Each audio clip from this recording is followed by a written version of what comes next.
does not pay the hospital for delivering that care. And interestingly, the government does not pay the doctor who delivers that care. We expect the hospital and the doctor to do it for free is dead wrong. And I would also suggest it's a fiction.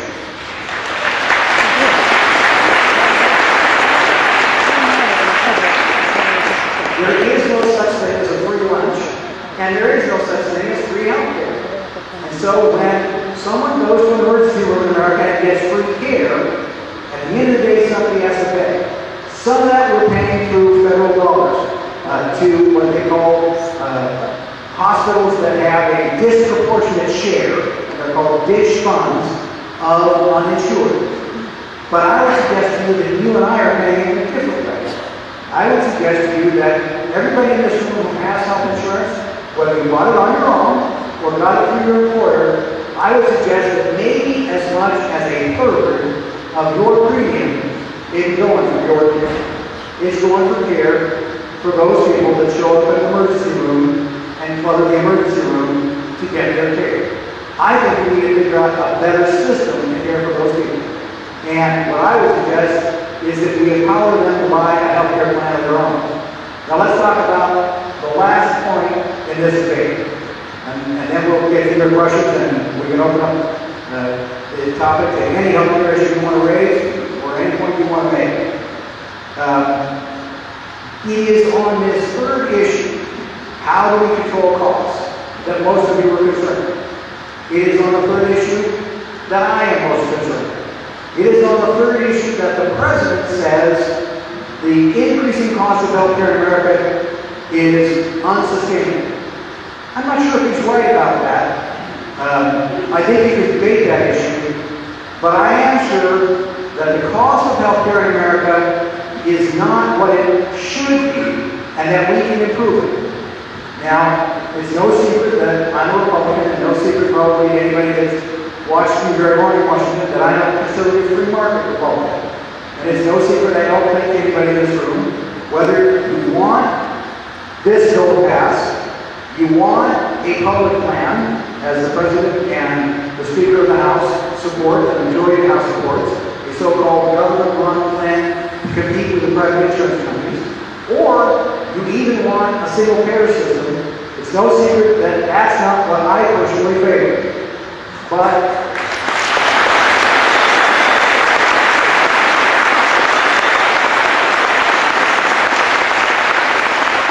as a congressman, I kind of want to explain why I don't favor it, and I want to explain pretty much what's in this bill. What this bill does is say that that in healthcare in America, we may have a building with leaky pipes, but we should bulldoze it. The bill contains things that I don't think will restrain costs. The President says he thinks they will restrain costs.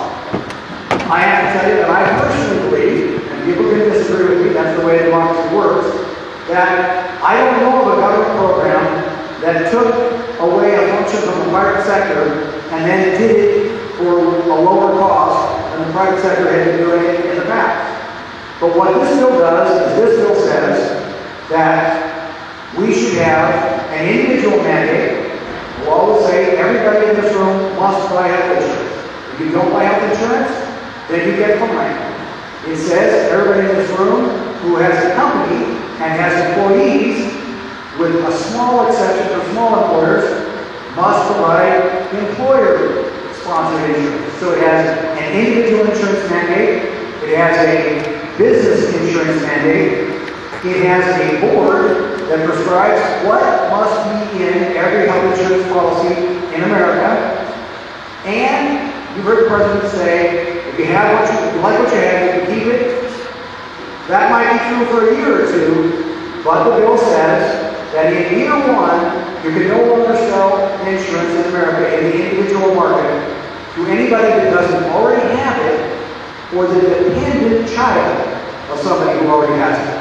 That, I think, says that the individual insurance market, that's you and I going out, not getting health care from our employer, but getting it on our own, buying it on our own, that market will be gone. We won't be able to do that anymore almost immediately when this bill is enacted. The second thing it says is about group health insurance. It says group health insurance is grandfathered. And if you have a group health insurance plan, it can stay exactly as it is for 5 years. But at the end of 5 years, it has to meet all of the details prescribed not only in this bill, but it creates a new insurance commissioner, interestingly not called a czar, and a new board that will set the standards for all insurance in America. And within 5 years, every health insurance policy sold in America must meet the requirements written into law and all the requirements prescribed by this board. Now, some of the things that are written into law in here, you might agree with, some you might not agree with. It says, for example, in here, that every insurance policy in America must cover drug addiction counseling and treatment and alcohol counseling and treatment. Maybe that's a good idea, maybe it's not. If you're a devout Mormon, you might say to yourself, well, why am I paying a premium for alcohol addiction treatment when, under my faith, I don't consume alcohol? It says every single health insurance policy sold in America must have what's called mental health parity. It must cover mental health disease. It says every health insurance policy in America must follow the appeal procedure set forth in this bill. It also says that this new board will prescribe other requirements, my favorite of which is it says that beginning with the effective date of this bill, no health insurance company may advertise other than pursuant to standards set by this new board. Now, if that's not a government takeover of healthcare, I kind of don't know what is. But the argument goes that that will help us restrain costs. Maybe it will, and obviously some Americans believe it will, and maybe some people in this room believe it will. The argument for a public plan is that private insurance in America, health insurance in America, doesn't have to compete effectively, and if we offer people a chance of buying a government-run plan, then the private health insurance industry would have to compete, and that is, they have to produce a product as good and as inexpensive as the so-called public or government plan. You'll find it shocking, perhaps, to discover that on the point of whether or not private health insurance companies have to compete today, I think the President is absolutely right. I think health insurance companies in America today aren't compelled to compete, and I think that's one of the biggest reasons why health insurance costs keep going up and up and up. Now you're going to say to me, well, Congressman, what do you mean they don't have to compete? Of course they have to compete. My employer goes to the private industry every year and says to Blue Cross Blue Shield or Aetna or United, give me a bid to cover my employees. Well, I would suggest to you that's a little bit of competition, but I would suggest to you it's not real competition, and I would suggest to you it's not a real marketplace.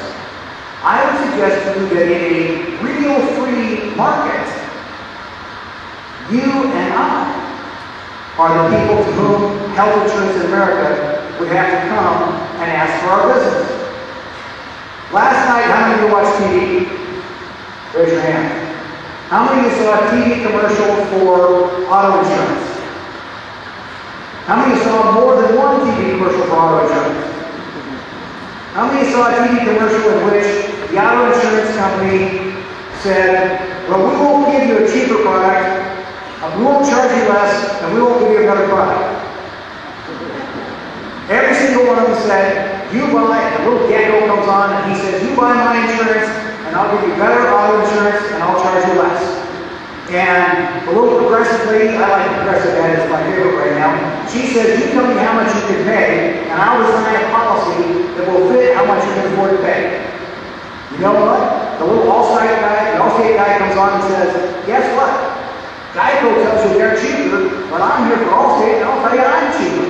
Wow. These guys are battling tooth and nail for our business. The auto insurance is out there pounding the table saying, fire your current auto insurance policy and buy ours, because ours is cheaper and better. How many of you watched TV last night saw a commercial for a health insurance plan? Not a single person. I would suggest to you that the health insurance industry in America, because of the law